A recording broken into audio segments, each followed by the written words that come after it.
50% of marriages end in divorce. But what happens to the other 50%? Many of them wish they could.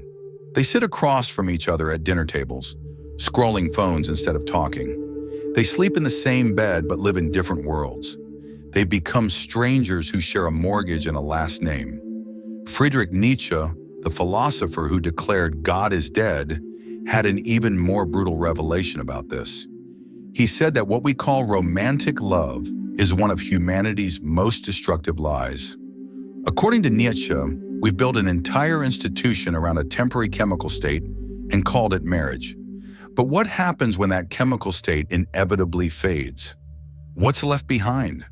And how does this broken chemical phenomenon lead you to an ultimate divorce? Watch this video till the end, and Nietzsche's philosophy will light up every answer like a match in a dark cave. Let's start with what Nietzsche called the madness of love. Modern neuroscience confirms what he suspected over a century ago. Falling in love is literally a temporary form of insanity. When you meet someone and feel that spark, your brain floods with dopamine, oxytocin, and serotonin. This cocktail creates euphoria, obsession, and the complete inability to see your partner's flaws. You're not thinking clearly, you're high.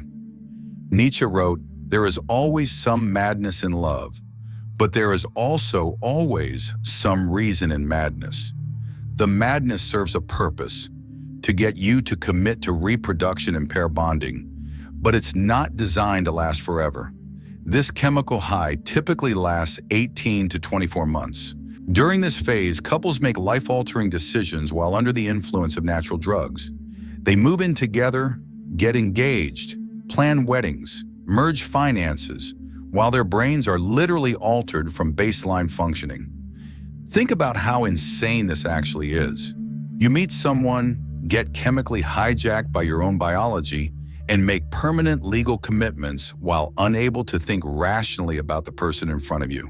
Nietzsche understood that what we mistake for divine love is actually the will to power in disguise. It's your unconscious drive to possess, control, and complete yourself through another person. You're not falling in love with them. You're falling in love with the idea of solving your own incompleteness through them. But brain chemistry doesn't care about your happiness or compatibility. It cares about reproduction and species survival. Once it's accomplished its biological goal, pair bonding for long enough to produce and protect offspring, the chemicals naturally decline. This is why every marriage starts with a lie. The belief that this temporary altered state represents your true feelings about this person. When the high inevitably ends, couples don't realize they're experiencing chemical withdrawal. They think something has gone wrong with their relationship. After 18 to 24 months, something shifts. The person who once seemed perfect starts showing flaws. Conversations that once felt electric become routine. Touch that once sent shivers becomes mundane. People call this relationship failure, but in reality, this is chemical tolerance. Just like with any drug, your brain adapts to the constant presence of love chemicals and stops producing the same intense high. Nietzsche predicted this in his analysis of human psychology. The advantage of a bad memory is that one enjoys several times the same good things for the first time. But in marriage, you can't forget your partner long enough to rediscover them. During this phase, couples make their first fatal mistake. Instead of understanding they're experiencing a normal neurochemical adjustment, they interpret the declining intensity as evidence that something is wrong. She thinks, "He doesn't look at me the same way anymore." He thinks, "She's not as fun as she used to be." Both are right, but neither understands why. The chemicals that once masked incompatibilities have worn off, revealing fundamental differences that were always there, but invisible during the high phase. Different values, different life goals, different communication styles, different expectations, all previously hidden by the chemical haze. But society tells them this is when real love begins, when the infatuation ends and mature love starts. This is perhaps the cruelest lie of all, because it convinces couples that the death of passion is actually a sign of relationship progress. Nietzsche calls this slave morality in action, teaching people to celebrate the diminishment of life force as if it were spiritual growth. The death of excitement is rebranded as stability. The loss of desire is called deepening intimacy. During this phase, couples begin the long process of compromise and accommodation that Nietzsche saw as spiritual suicide. To maintain harmony, they start suppressing their authentic selves and morphing into shapes that fit the relationship rather than their nature. The adventurous woman becomes cautious because her husband worries. The ambitious man scales back his dreams because his wife wants predictability. The creative person abandons their passions because their partner needs more attention. What they don't realize is that these compromises are destroying the very qualities that attracted them to each other in the first place. The mystery dies. The independence erodes. The passion that brought them together slowly strangles under the weight of making it work. By year 3 or 4, most couples have entered what Nietzsche would recognize as a form of mutual spiritual death. The chemicals that once created love have been replaced by habit, obligation, and routine. This is when resentment begins to build. Not because either person is evil, but because they're mourning the loss of something they never understood was temporary by design. He resents that she's no longer the spontaneous, exciting woman he married. She resents that he's no longer the attentive, romantic man who pursued her. Neither realizes they're resenting the absence of a chemical state that was never sustainable. Nietzsche wrote, "The individual has always had to struggle not to be overwhelmed by the tribe. But in marriage, the tribe is just two people who have agreed to suppress their individual natures for the sake of the partnership." This is where the real damage begins. All the compromises they made during the tolerance phase start to feel like sacrifices. Every accommodation becomes evidence of one-sided effort. Every suppressed desire becomes a grievance waiting to explode. I made that sacrifice for the sake of this relationship. The arguments intensify. The woman who gave up her career dreams to support his ambitions starts to feel invisible. The man who worked extra hours to fund her lifestyle starts to feel unappreciated.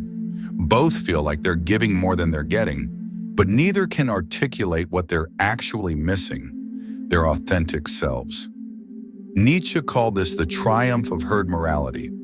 The pressure to be normal, predictable, and socially acceptable, overwhelming the individual drive to be authentic, powerful, and free. Marriage becomes a mutual agreement to shrink yourselves into shapes that fit society's expectations. But here's the cruel irony. The more you compromise your authentic self to maintain harmony, the less attractive you become to your partner. They fell in love with your strength, your passion, your independence. When you sacrifice those qualities for the relationship, you become someone they don't recognize or desire. This creates what psychologists call the intimacy paradox.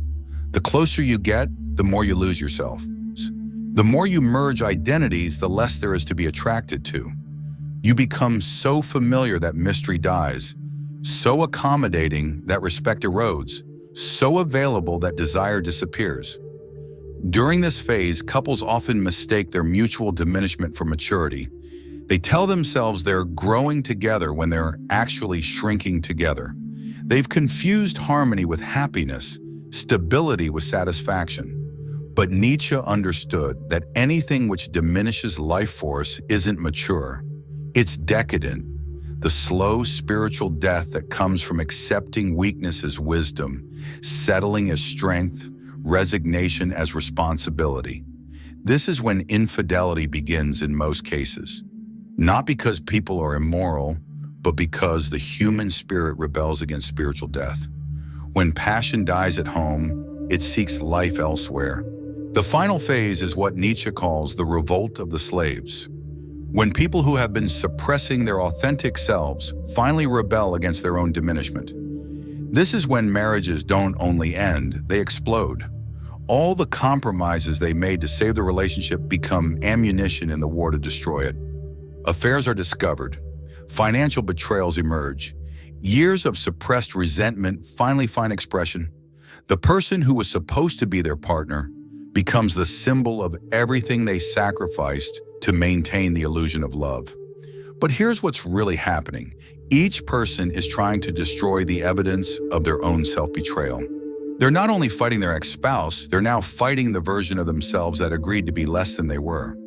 The explosion is so vicious because it's not just about ending a relationship. It's about trying to kill the person they became in that relationship. They want to destroy the weak, compromised, diminished version of themselves that marriage created.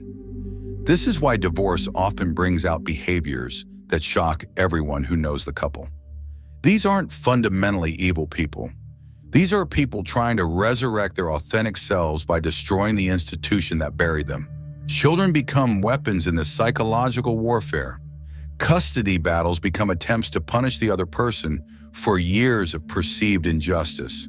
Financial assets become tools of revenge rather than practical divisions. And most importantly, the man forfeits half of his hard-earned wealth built through years of sweat and tears. Meanwhile, the woman receives it solely by virtue of being the wife, often without having contributed meaningfully to its accumulation. The man who worked himself to exhaustion for the family tries to recover his freedom through scorched earth litigation. Both are trying to get back what they gave away during the chemical phases of their relationship. But you can't recover lost time, sacrifice dreams, or abandon authentic selves through legal proceedings. Nietzsche would see this destruction as the inevitable result of building a life on the lie of permanent love. When you base a relationship on the illusion of completion, when you sacrifice authenticity for harmony, when you choose comfort over growth, eventually reality demands payment. And that payment is often the destruction of everything you tried to preserve by compromising your true nature in the first place. The tragedy isn't that the marriage ended. The tragedy is that two people who were once complete individuals allowed an institution built on a chemical lie to diminish them into fragments of their former selves. Music. Now we can see the complete picture of why most marriages fail, viewed through Nietzsche's unforgiving lens. Marriage asks people to make permanent commitments based on temporary brain chemistry. It demands that individuals sacrifice their authentic selves for the sake of an institution that promises security but delivers spiritual death. "What does not destroy me makes me stronger," Nietzsche wrote.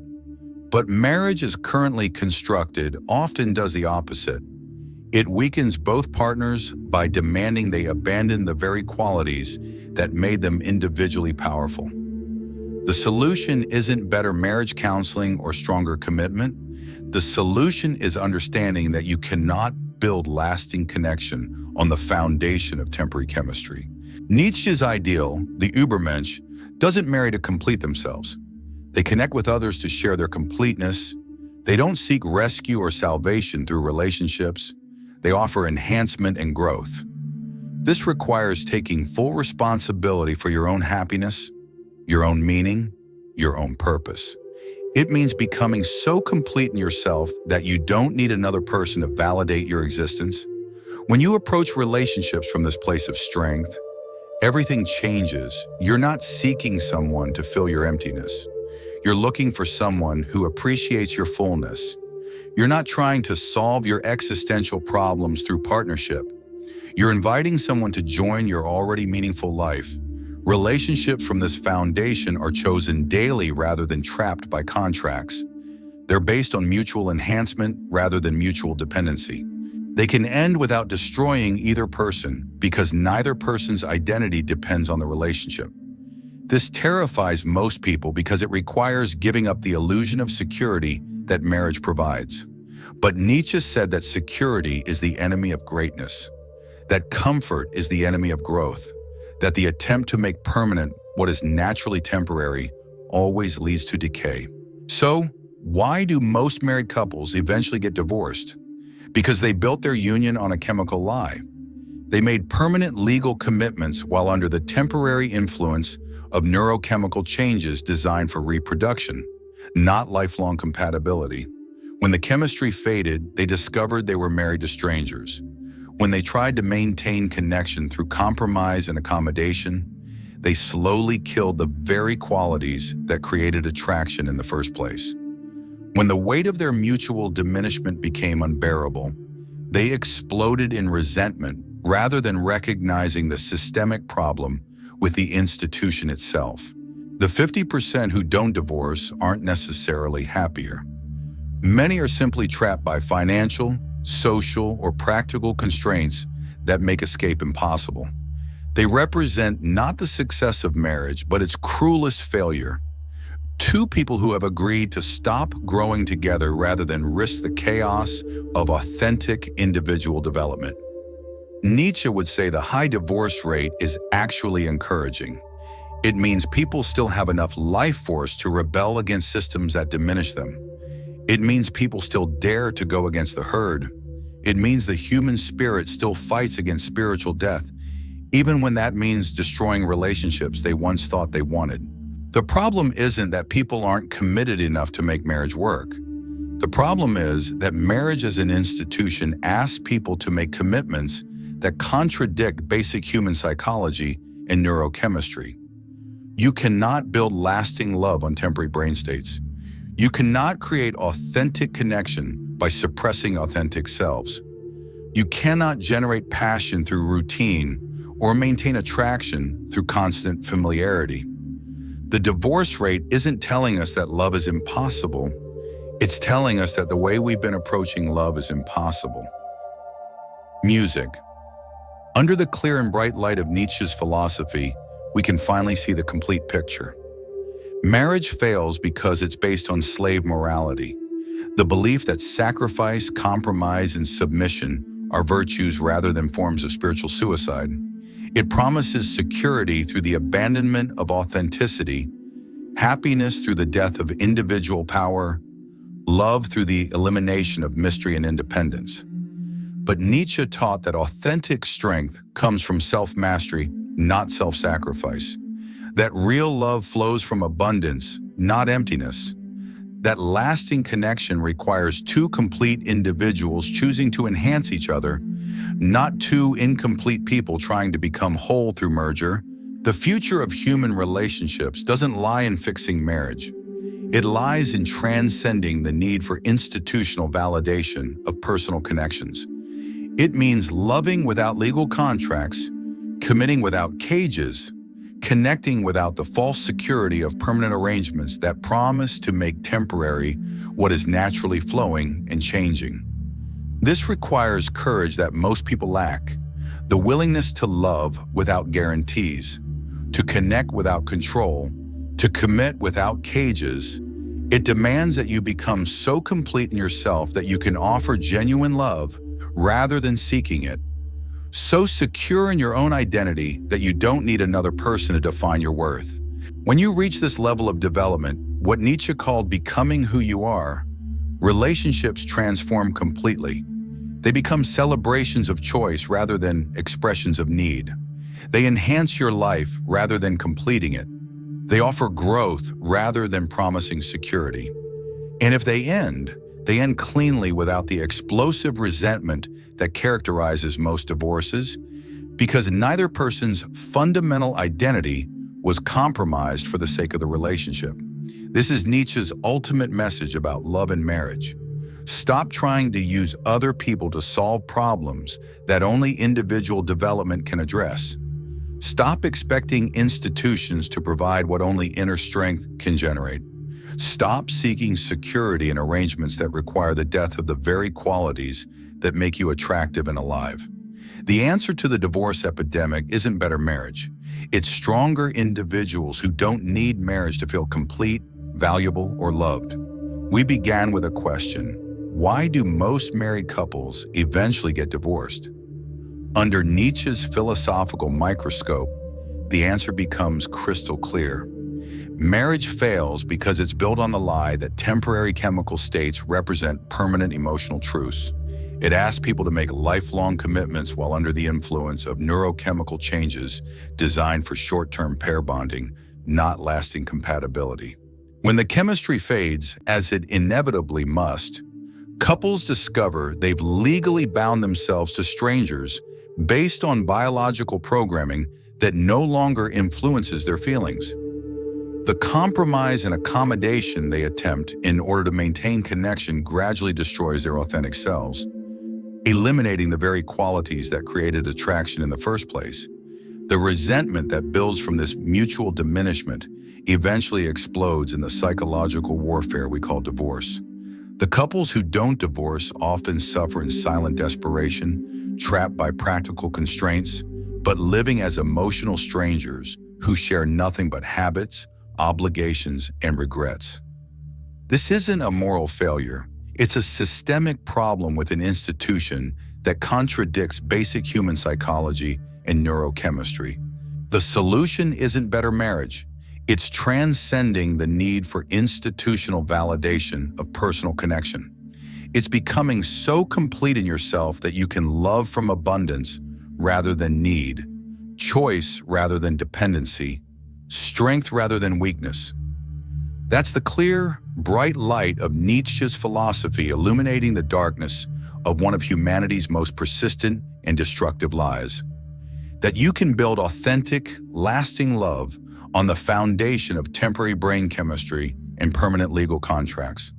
The divorce rate isn't the problem, it's the symptom. And understanding the symptom is the first step toward creating something better. If this philosophical analysis of marriage and divorce opens your eyes to patterns you've never seen before, share your thoughts in the comments. Which phase of the chemical breakdown resonated most with your experience? But this kind of power takes time to build. It requires consistent performance rather than consistent performance of toughness. It demands actual results rather than theatrical displays. It needs genuine confidence rather than manufactured confidence. Here's what changes when you stop performing strength and start developing it. You become more influential, not less. More respected, not less. More powerful, not less. Because real strength doesn't need to announce itself. It shows up in your decisions. It appears in your consistency. It manifests in your results. People feel genuine strength the way they feel genuine confidence. Not because you tell them about it, but because they experience it in interaction with you. Not because you prove it through aggression, but because you demonstrate it through confidence. And here's what Machiavelli knew about lasting power. It's never about the lion or the fox. It's about knowing when to be which. Sometimes you need to be direct and forceful. Sometimes you need to be subtle and strategic. But the tough guy only has one tool, aggression. So every problem looks like something that needs to be intimidated. Every challenge seems like something that needs to be dominated. Every relationship feels like something that needs to be controlled. The strategically minded person has many tools. Influence when appropriate, force when necessary, diplomacy when useful, pressure when effective. This flexibility is what makes them genuinely dangerous. Not because they're aggressive, but because they're unpredictable. Not because they're loud, but because they're calculating. Not because they threaten, but because they deliver. And here's the ultimate irony.